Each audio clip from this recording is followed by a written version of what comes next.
18 h, bonsoir à tous et bienvenue si vous venez de nous rejoindre. L'actualité de la métropole lilloise, c'est sur En Ligne TV, c'est tout de suite dans le Flash.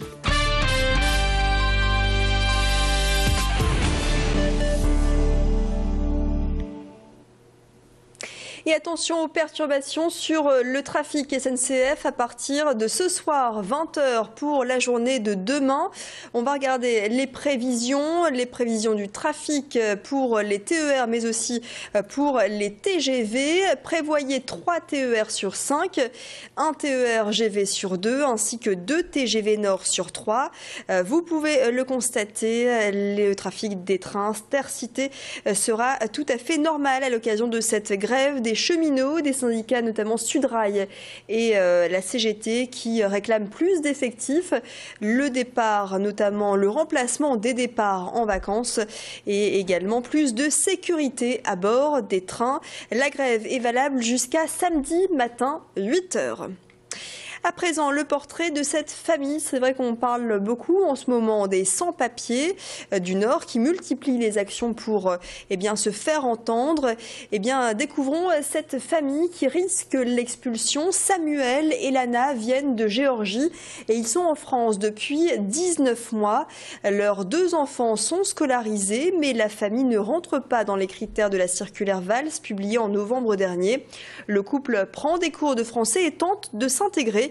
Mais la demande d'asile politique a été rejetée, la Géorgie n'étant pas un pays en guerre. La famille, aujourd'hui reçoit le soutien des habitants de son quartier à Oisem, comme vous l'avez vu sur ces images, et du réseau Éducation sans frontières. On a étudié beaucoup, on apprend de langue française et on a beaucoup d'amis ici, français, qui sont français. Pour nous maintenant c'est langue française, c'est priorité. Nous avons étudié, oui, pour toujours 5-4 fois par semaine. Priorité pour nous, c'est la langue française parce que nous voulons rester ici avec française, avec tout le monde. Oui. Ils ont dit que la Géorgie, il est un pays sûr. Un pays sûr, oui, là-bas c'est toujours bien démocratie, je ne sais pas. Retour sur cette panne dans le métro ce matin. Le trafic a été stoppé pendant plusieurs heures sur la ligne 1. La conséquence d'une panne non pas mécanique mais informatique. Rarissime, ce n'était pas arrivé depuis 10 ans à Lille. C'est tout le centre de contrôle que vous voyez à l'image qui est resté paralysé pendant plusieurs heures.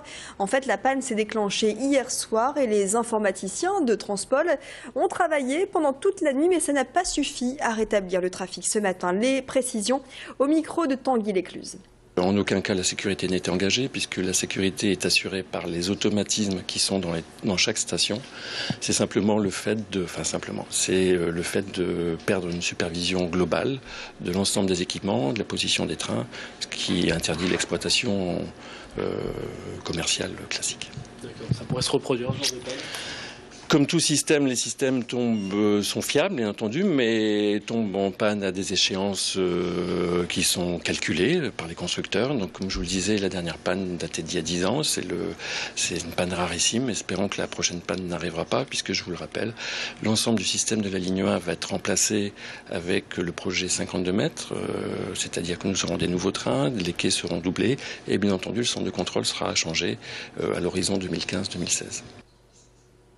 Les demandes d'aide auprès de la CAF ne cessent d'augmenter dans le Nord. Environ 2500 nouvelles demandes par mois dans un département où un allocataire sur 3 est bénéficiaire des minima sociaux.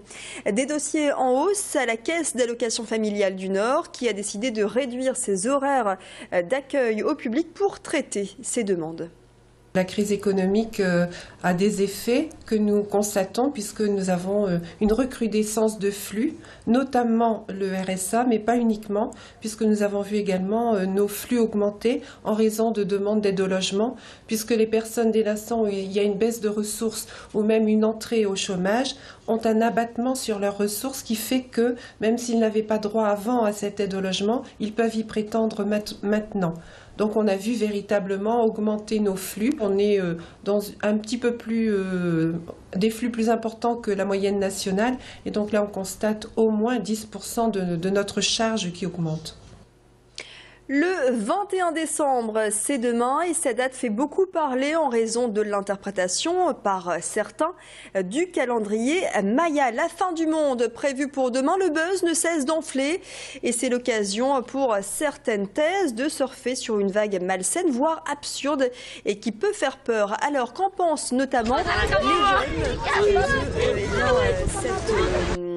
cette rumeur, eh bien, nous sommes allés les rencontrer. La fin du monde auprès des collégiens de ce collège, précisément de Tourcoing. Écoutez. Je pense que c'est pas vrai. Moi, j'y crois pas. Il y en a qui s'y croient, il y en a qui s'y croient pas. Ouais. Et ça te fait peur, toi? Non, j'ai pas peur. Est-ce que tu y crois, toi? Ben, ça dépend. Enfin, ça dépend les choses que les gens y disent. Moi, je pense que c'est pas vrai. Qu'est-ce qui te fait peur le plus là-dedans? C'est de plus revoir ma famille.